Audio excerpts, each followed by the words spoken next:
Good evening, Ross Childs with ABC News. Labor feared the worst, and it doesn't get much worse than this. The state government is facing a history-making defeat in March, according to the first opinion poll of the campaign. If Nielsen's polling is reflected at the ballot box, the party could be left with just 13 MPs, a loss of more than two-thirds of its parliamentary numbers. But one Liberal MP did his bit to take the focus off Labor, getting into an argument with police with the cameras rolling. Here's state political reporter Matt Wordsworth. The police in Granville pulled out all stops for a visit from the Premier.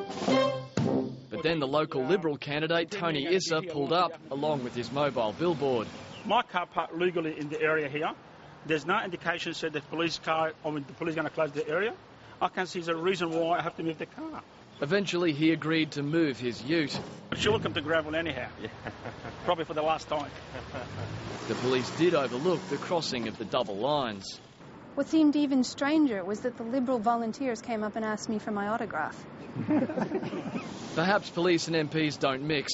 They're certainly not supposed to in election campaigns, according to official guidelines. But that hasn't stopped Labor MP Cherie Burton using a photo with them in her latest campaign material.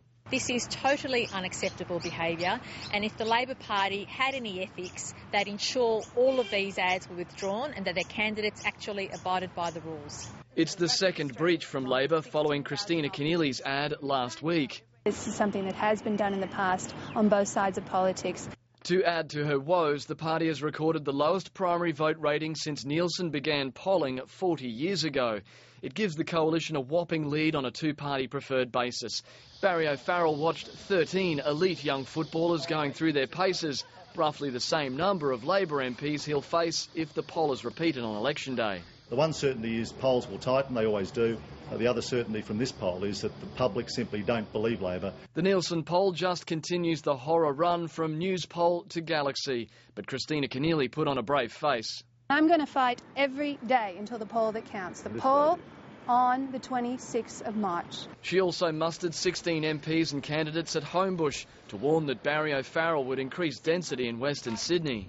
But Christina Keneally was quite literally playing to an empty stadium. And what this poll shows is that there are very few people taking any notice at home either. Matt Wordsworth, ABC News.